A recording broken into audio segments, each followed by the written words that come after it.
warahmatullahi wabarakatuh.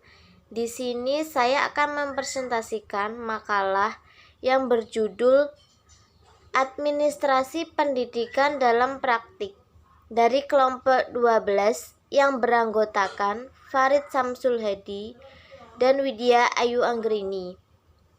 Di sini saya akan menjelaskan poin pertama. Poin pertama, pengertian administrasi pendidikan. Secara teoritik, pengertian administrasi adalah melayani secara intensif. Sedangkan secara etimologi, administrasi dalam bahasa Inggris, administer, yaitu kombinasi dari kata Latin yang terdiri dari ad dan ministrare, yang berarti to serve, melayani, membantu, dan mengarahkan. Poin yang kedua yaitu dasar, tujuan, dan penilaian dalam pendidikan. Yang pertama, dasar. Dari beberapa pendapat dapat disimpulkan bahwa dasar-dasar administrasi mencakup prinsip-prinsip efisiensi, pengelolaan, tugas pengelolaan, kerjasama, kepemimpinan yang efektif. Yang kedua, tujuan administrasi pada umumnya adalah agar semua kegiatan mendukung tercapainya tujuan pendidikan, atau dengan kata lain, administrasi yang digunakan dalam dunia pendidikan diusahakan untuk mencapai tujuan pendidikan. Yang ketiga, penilaian dalam pendidikan. Penilaian pendidikan adalah proses untuk mendapatkan informasi tentang prestasi dan kinerja peserta didik. Hasil penilaian digunakan untuk melakukan evaluasi terhadap ketuntasan belajar peserta didik dan efektivitas proses pembelajaran. Poin yang ketiga yaitu administrasi peserta didik. Siswa merupakan unsur yang sangat penting dalam kegiatan pendidikan dan juga pengajaran di sekolah. Menurut Asnawir, administrasi kesiswaan merupakan bagian dari kegiatan administrasi yang dilaksanakan di sekolah, berupa usaha kerjasama yang dilakukan oleh para pendidik agar terlaksana proses belajar mengajar yang relevan, efektif, efisien, juga tercapainya tujuan pendidikan yang diharapkan.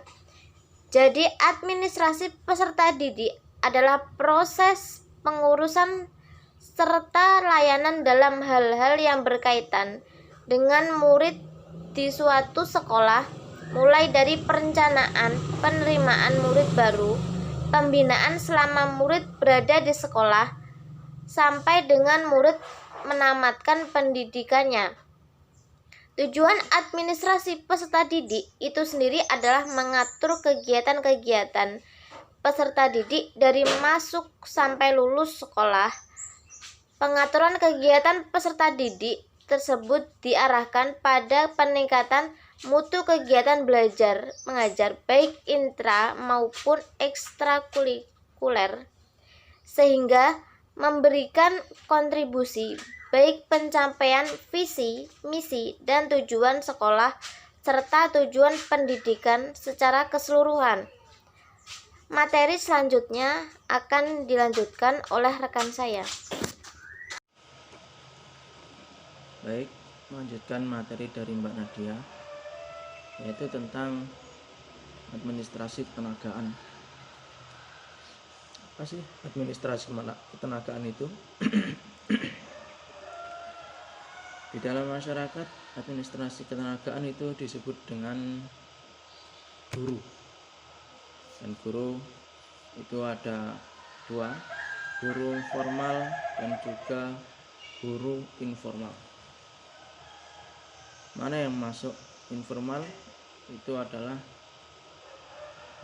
guru yang berasal dari lingkungan masyarakat, contohnya seperti ustadz dan juga guru privat dan lain-lain.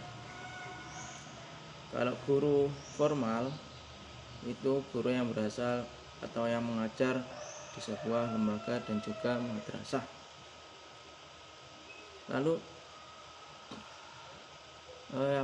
yang dimaksud dengan tenaga pendidikan adalah kumpulan tenaga atau personil yang ikut serta di dalam penyelenggaraan lembaga atau organisasi pendidikan yang memiliki wawasan pendidikan, memahami falsafah dan ilmu pendidikan, dan juga mempunyai kompetensi mikro dan makro,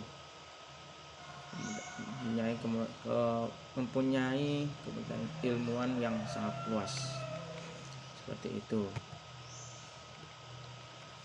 Kalau ditinjau dari jabatannya, administrasi ketenagaan dibagi menjadi 3, yaitu yang pertama tenaga struktural, tenaga fungsional, dan juga tenaga teknis.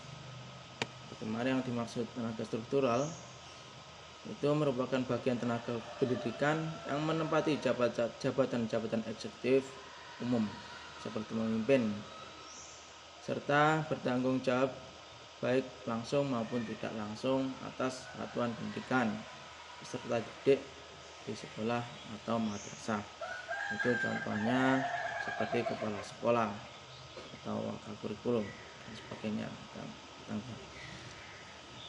Yang kedua, tenaga fungsional merupakan bagian tenaga pendidikan yang menempati jabatan fungsional, yaitu jabatan yang dalam pelaksanaan pekerjaannya mengandalkan keahlian akademis pendidikan. Itu seperti seorang yang berasal dari yang memegang bagian TU atau tenaga di dalam seperti perpustakaan dan sebagainya.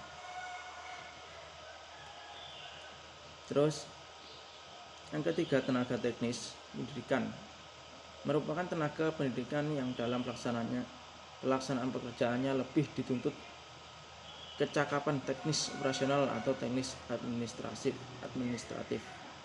Itu yang gimana? Maksudnya tenaga yang mendidik seperti guru atau tenaga yang memegang suatu keluar masuknya administrasi dana atau dan lain-lainnya.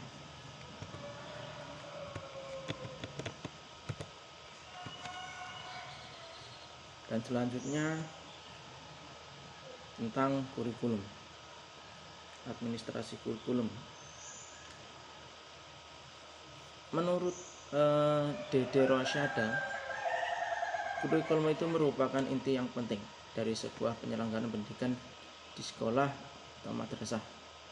Sedangkan menurut Murray Pin, menuliskan kurikulum sebagai wadah sekaligus ruang pembelajaran peserta didik yang terencana yang dapat diberikan pada peserta didik melalui proses pembelajaran serta pengalaman belajar yang dialami oleh peserta didik saat kurikulum itu diaplikasikan. Terus administrasi kurikulum adalah segenap rangkaian proses atau usaha bersama yang sadar yang bertujuan untuk mengatur penyelenggaraan kurikulum dalam rangka memperlancar tercapainya tujuan pembelajaran dengan memusatkan upaya untuk meningkatkan kualitas belajar mengajar peserta didik. Jadi administrasi kurikulum ini berorientasi pada peningkatan produktivitas belajar peserta didik. Seperti itu. Lalu manfaat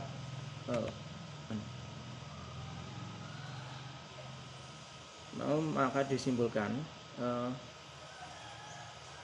kurikulum adalah administrasi kurikulum adalah upaya sadar mendidik dalam hal mengurus atau mengatur dan mengelola perangkat mata pelajaran di sekolah dan madrasah yang diajarkan di lembaga pendidikan yang dijadikan sebagai pedoman penyelenggaraan proses kegiatan pembelajaran untuk menghantarkan kepada tujuan pendidikan tertentu. Seperti itu mengenai kurikulum. Terus yang kedua, mengenai strategi belajar mengajar. Apa sih yang dimaksud dengan strategi belajar mengajar? Kalau kita telaah satu persatu, strategi adalah rencana atau untuk mencapai tujuan, perencanaan atau planning. Terus belajar adalah suatu aktivitas yang melibatkan pemerolehan dan memodifikasikan pengetahuan, keterampilan, strategi, dan juga keyakinan, dan juga perbuatan atau tingkah laku. Itu. Lalu mengajar adalah proses pengaplikasinya di dalam kelas oleh guru. Proses pembelajaran di kelas, maksudnya mengajar itu proses mentransfer ilmu dari guru ke peserta didik, seperti itu. Jadi disimpulkan, strategi belajar mengajar adalah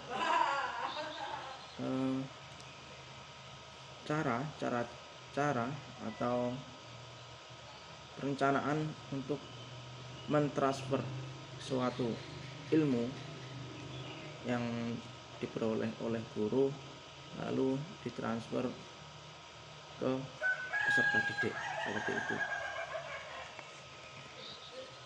Lalu apa manfaat strategi belajar mengajar?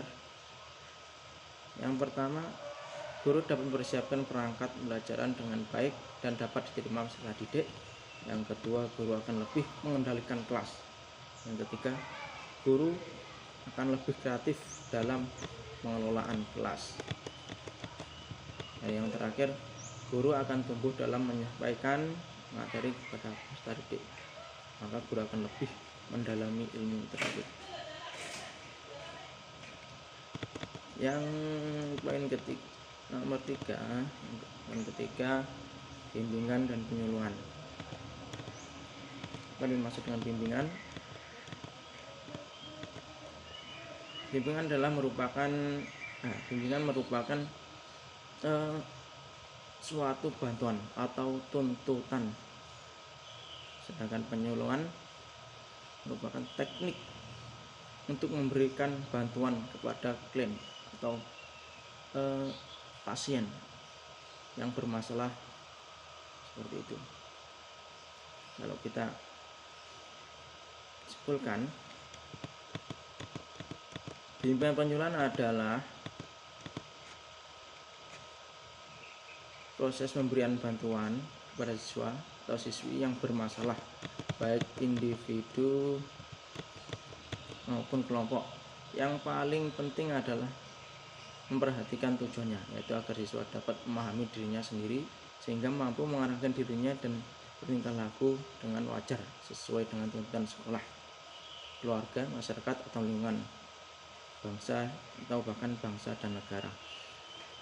Itu mengenai bimbingan administrasi dan penyuluhan. Yang poin selanjutnya adalah fasilitas pendidikan.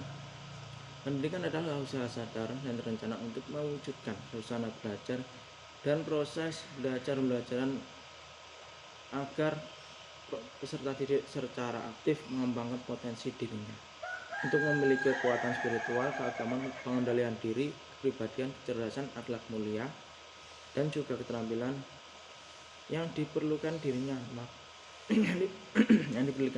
masyarakat dan juga negara.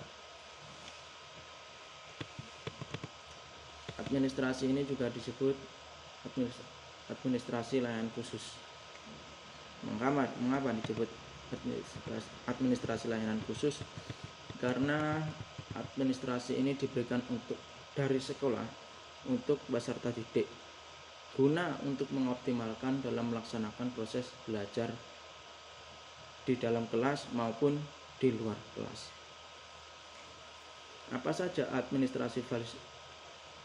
Apa jenisnya administrasi fasilitas itu yang sudah saya sebutkan dalam makalah. Yang pertama adalah pelayanan khusus sebuah perpustakaan, lalu laboratorium, lalu UKS, kantin, sarana ibadah, asrama, koperasi, dan yang terakhir transportasi. Semua itu harus diberikan kepada peserta didik oleh sekolah guna untuk mengoptimalkan proses belajar baik di sekolah maupun di luar sekolah. Jadi saya simpulkan dari segala referensi yang telah kami peroleh bahwasanya administrasi pendidikan dalam praktek adalah implementasi atau proses dalam segala aspek yang berhubungan dengan suatu kegiatan untuk mencapai tujuan yang telah ditentukan. Mungkin itu penjelasan dari saya. Ada kurang lebihnya saya mohon maaf. Allahumma muwaffiq ila aqwamit thoriq. Assalamualaikum warahmatullahi wabarakatuh.